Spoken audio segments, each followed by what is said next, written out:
જેતપુર નગરપાલિકામાં ભાજપની જીત થઈ હતી, પરંતુ કેટલીય બેઠકો ઉપર અપક્ષ ઉમેદવારોની પણ જીત થઈ હતી. જેતપુરની આ ચૂંટણી વિવાદો ભરી રહી હતી. ભાજપનો આંતરિક વિવાદ જનતા સામે આવી ગયો હતો, જેના પરિણામે અપક્ષ ઉમેદવારો ઉપર પણ જેતપુરની જનતાએ વિશ્વાસ મૂક્યો હતો. નમસ્કાર, સ્વાગત છે આપનું BS9 TV ન્યૂઝ પર. હું છું આશીષ અઘેરા. સ્થાનિક સ્વરાજની ચૂંટણીના પરિણામો જાહેર થઈ ચૂક્યા છે. ભાજપની સમગ્ર ગુજરાતમાં ભવ્ય જીત થઈ છે, પરંતુ કેટલીક જગ્યાએ ભાજપ એક બેઠક માટે પણ તરસ્યું રહ્યું હતું. જેતપુરમાં ભાજપ બહુમત સાથે જીત્યું, પરંતુ ક્યાંક ને ક્યાંક જે આંતરિક વિવાદો હતા તેના કારણે જનતાએ અપક્ષને પણ 11 બેઠકો આપી છે.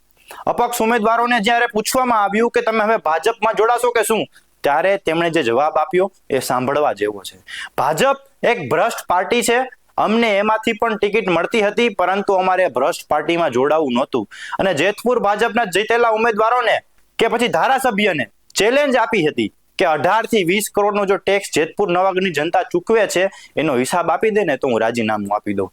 અપક્ષ ઉમેદવારોએ શું કહ્યું, આવો સાંભળીએ. ભાજપમાં છે તે 32 સીટ આવી છે અને અપક્ષમાં છે તે 11 સીટ આવી છે. આપણી સાથે મનોજભાઈ પારઘી અપક્ષના ઉમેદવાર છે. આપણે તેને પૂછવાનો પ્રયત્ન કરશું કે આગળની છે તમારી રણનીતિ શું રહે છે? ભાજપમાં જોડાશો કે અપક્ષમાં જ તમારી ભૂમિકા ભજવશો? શું કહેશો મનોજભાઈ?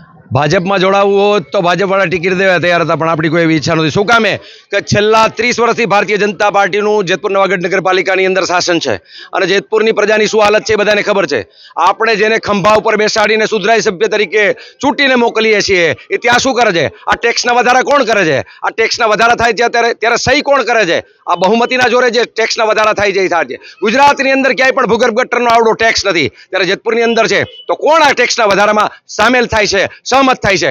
આપણો ચૂંટેલો માણસ, આપણે જે બેનને ચૂંટીને મોકલીએ છીએ, જે ભાઈને ચૂંટીને મોકલીએ છીએ, એ છે આ ભારતીય જનતા પાર્ટીના માણસો. એને તો જે આ દેશનો સૈનિક હોય, આ સૈનિક વિધવા હોય, એનો ટેક્સ નથી મૂકતા આ લોકો જેતપુરની અંદર. તો આની સાથે જોડાવાય કોઈ શક્ય જ નથી. અને બીજી વાત કે અત્યારે અનેક એવા કોન્ટ્રાક્ટ ચાલે છે, એનો તમે આખા કોઈ હિસાબ કરો તો સમગ્ર રીતે ખોટું થાય છે. જેતપુર નવાગઢ નગરપાલિકા પાસે પોતાના ટ્રેક્ટર છે, પોતાના ટીપર વાન છે, પોતાના વાહનો છે.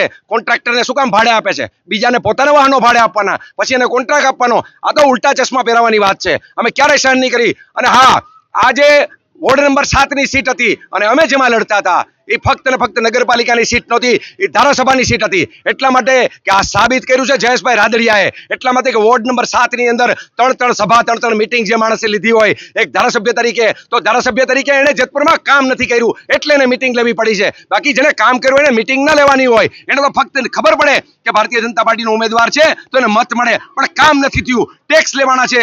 દર 2 વર્ષે મિલકત ફીમાં 10% વધારો આવે છે. આ કોણ કરે છે? અને આવા લોકો મત માંગવા આવે છે. ખરેખર તો પબ્લિકે જવાબ દેવો જોઈએ. જ્યારે વોર્ડ નંબર 7ની અંદર પબ્લિકે જવાબ આપી દીધો છે પોતાના મતથી. અને હા, 44 સીટો જે ચૂંટાઈને આવી છે, હું કહું છું કે ભારતીય જનતા પાર્ટીની 32 સીટો આવી છે, એને બહુમતી મળી છે. પણ મનોજ પારઘી એક જ એની ઉપર ભારી છે. આપી દે મારા જવાબ. અને આજે નગરપાલિકાના ચૂંટાયેલા ભારતીય જનતા પાર્ટીના 32 સુધરાઈ સભ્યને પ્રશ્ન પૂછું છું, જયેશભાઈ રાદડિયાને પ્રશ્ન પૂછું છું કે જેતપુર નવાગઢ નગરપાલિકામાં જેતપુરની જનતા દર વર્ષે 18 થી 20 કરોડ રૂપિયા ટેક્સ ચૂકવે છે. આ ટેક્સનો કાયદેસર આ રૂપિયાનો હિસાબ આપી દે એટલે આજે ચૂંટાણા છીએ, આજે રાતના 12 વાગ્યા પહેલા રાજીનામું આપી દેશું. એકવાર ચેલેન્જ કરું છું, ચેલેન્જ. આવી જાઓ મેદાનમાં. આ હતા મનોજભાઈ પારઘી. તે તેની અપક્ષમાં છે, તે ભૂમિકા ભજવશે. Tushar Bhalia, BS9 TV, Jetpur. ઉલ્લેખનીય છે કે ભાજપની જીત થઈ છે, પરંતુ ક્યાંક ને ક્યાંક જનતામાં અસંતોષ હતો વિકાસને લઈને. એના પરિણામે લોકોએ અપક્ષને પણ મતો આપ્યા છે. અપક્ષ ઉમેદવારોએ ચેલેન્જ પણ આપી દીધી છે. હવે ગુજરાત ભાજપના મુખ્યમંત્રી છે, 25 સાંસદો છે, અને મોટા ભાગની નગરપાલિકાઓમાં પણ ભાજપનું રાજ છે. તો હવે વિકાસ ક્યારે થશે, કેટલો થશે અને કેવો થશે તે જોવું રહ્યું.